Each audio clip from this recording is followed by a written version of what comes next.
envy and jealousy, as you say, and embarrassment that their cultures haven't been able to develop along anywhere near the same sort of lines. External bad faith actors, but also we've got the internal bad faith actors, the radical left. And I think perhaps we need to have some more draconian legislation and discipline and rules in this country to make Britain Britain again, to coin a sort of phrase there. Why did the world, what perceived to be the world, turn on England, turn on the English, and try to make us out to be the most evil race in the world, where the history books say we've done some evil things like everybody else, but when you want to rate evilness, we're at the bottom of that list about how evil we were compared to everybody else. Why has that happened? My theory in the book I'm writing, one of the chapters is on jealousy and envy. And I've come to the conclusion that every country, so they can cope with their ancestral failures, when they compare themselves to other continents, other countries, they go, my ancestors weren't as good as your ancestors. You did not achieve this, meaning the Europeans, the English, you didn't achieve this by yourselves. You cheated. You had to cheat. Otherwise, it means my ancestors weren't good enough. So therefore, they're looking for excuses to blame somebody else about why they're not first world countries. Is there any merit to that? Absolutely. No, it's a multifaceted explanation as to why this is the case.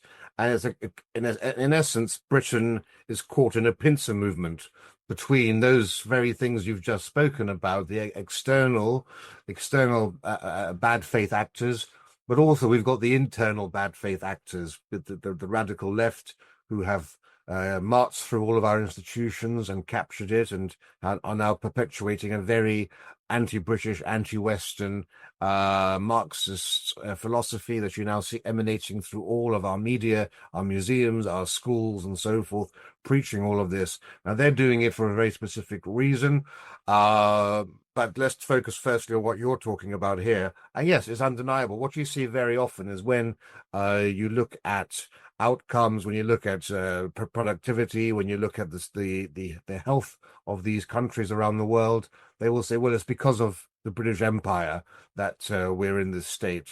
And had it not been for the British Empire, we would have developed and advanced perhaps to the same levels that you're at. To which the answer is quite simple. The British didn't actually arrive in Africa, for example, until the 19th century. Now, Africa is the oldest part of the world in terms of populations. Why in the first few thousand years was there no development of the sort that you saw happening in Europe? You know, you can't suddenly look at the last 200 years when your civilizations go back thousands of years. It is quite often envy and jealousy, as you say, and embarrassment that their cultures haven't been able to develop along anywhere near the same sort of lines.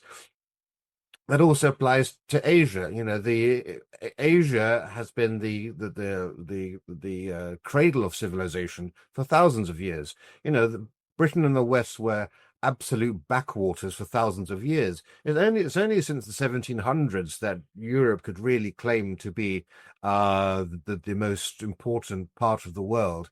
Prior to the 1700s, in terms of wealth and everything else, it was India and Asia that were, light years ahead of Europe economically and militarily and so forth. It was only really with the start of the scientific revolution in the 17th century, and then finally with the Industrial Revolution, that you saw that changing. But now it seems, of course, as if the pendulum is going back. When you look at the economic growth and so forth, it does seem as if after 250 years, where the Britain and the West changed the entire globe, advanced the world, improved the lot of lives everywhere, the center of power is moving back to Asia, to China and India and so forth. But I think it's embarrassing for those countries who've always been at the forefront of the world to explain the last 250 years where actually they were taken over by leaps and bounds by Europe. But also in terms of current politics and the current leaders of many of these countries around the world, it's far easier for them to explain their failures today, their failures in university education, their failure in healthcare, their failure to look after their people, the high infant mortality rates, the low life expectancy, along all those levels. It's far easier to blame colonialism and Britain for these things rather than acknowledge that actually it's because of their inability to govern effectively. And you just have to look at places like South Africa, for example, which was the jewel in the crown of Africa for the last few decades. In the last 20 years since you know the end of the of white rule there, let's put it quite plainly, you can see how South Africa has succumbed to corruption and to a complete deterioration and degradation of all of its public institutions. And it's quite a sorry state to see, even just on the physical level, the deterioration of streets and buildings. Absolutely. It's about culture and it's about leadership. Let me give you this example. Jamaica and Singapore are basically the same size. There's only one difference between those two countries. Jamaica has natural resources. Singapore has no natural resources. And look, and both of them were ruled by the British Empire, created by the British Empire, and ruled by the British Empire. And look at Singapore today compared to Jamaica. That was all about culture and it's all about leadership. Nothing to do with empire, nothing to do with anything else. It's to do with who comes after and the dreams and the aspirations those people have. Yeah, and Singapore is a very good example. You know, Lee Kuan Yew, the founder of modern Singapore, he came to London shortly after the Second World War in the 1940s, and he went for a walk and he went through Trafalgar Square, and he was amazed to see an honesty box. There were a pile of newspapers in Trafalgar Square. People would come, take a paper, and leave a coin in the box. And he thought, gosh, that could only happen in Britain and Europe. I want to create that sort of disciplined, well-ordered society of high social trust. I want to create that in Singapore. But to do that, I need to have strict discipline, strict laws, the most draconian type of state in order to inculcate these values into a society and a culture that isn't used to that. And he succeeded.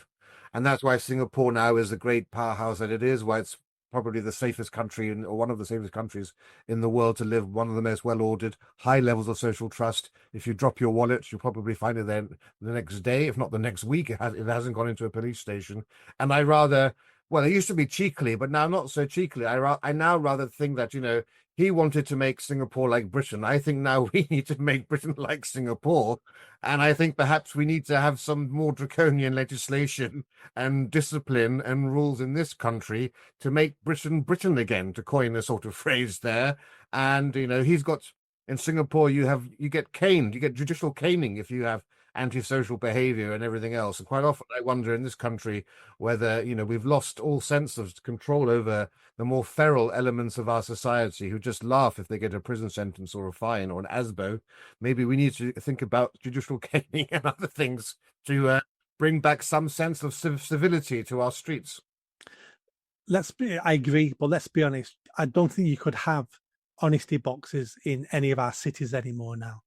Well, that's my point. That's my point. Yeah, they're actually failing in the countryside because the visitors steal everything and take the money and take the products. Honesty boxes now have completely gone across the UK, and that's because we now live in a low trust society. And we've imported people from different cultures. And it's not just them. English white people do this as well now because they all look out for themselves. Now, the reason why Singapore became extremely successful on the back of him looking at honesty boxes is because if you want a successful society and you want to trade, you've got to believe the person you're trading with has got the best intentions. You've got to believe they're not a crook. You've got to believe they will live up to what they say they're going to do. That's how we trade. If I think you're a crook or most of you are crooks, I don't trade with you. So therefore, trading doesn't become normal and nobody gets rich because we don't trust each other. That's the big success story of Singapore, is believing in each other and trusting each other. That's right. Well, what Singapore has done is it's tried to create artificially what Western Europe developed naturally or organically. And that's what we call high trust societies. Now, high levels of social trust, people need to understand social trust isn't just about, whether you can trust somebody in a deal or whatever. It's whether you can, if there's a water shortage in your neighborhood, do you have the trust that your neighbors will actually not be watering their gardens or not flouting any laws? It's that fundamental idea of social trust, which you only get when um, well, let me put it this way. Well, every indication is that the higher the level of social trust, the greater the economic prosperity and the economic performance of a community or of a country. And the lower the level of social trust, the lower the economic productivity, but also the lower the social cohesion. And there's been granular research looking at this on a local neighborhood level. And what happens is people become more introverted. The more ethnic diversity you get in a local community, the more social trust declines, the more people stay at home, watch television rather than engaging. You see a deterioration of community spaces, gardens, squares, playgrounds, buildings begin to deteriorate. By every level, you see that without social trust, society as a whole begins to deteriorate. And there was a big meta-analysis done of this by Danish or Dutch sociologists looking at all 87 studies on social trust, and they saw by every measure, once you lose social trust, that means that your society as a whole begins to disintegrate. And that's precisely what we're seeing happening in our societies today. And in fact, within Europe, the areas with most homogeneity, the areas with least immigration, have the highest levels of social trust and are far more productive. And it goes beyond that. So if you look at Scandinavia, for example, we all celebrate Sweden and Denmark and so forth for their great social democracy. Everyone's looked after with great pensions and great welfare systems. The more immigration you get into an area, the less homogeneity, the lower the social trust, the less willing people are to pay high taxes for welfare schemes and all of this. So it's a fundamental cancer at the heart of our society, is the degradation of levels of social trust. We forget sometimes that we're actually tribal creatures, hence why we have phrases like birds of a feather stick together, because innately we want to be people, we want to be with people like us. And when we're surrounded by people who are not like us, it brings to the fore those feelings of tribalism, that it's my people first. And we see that across many of our towns and cities in the UK.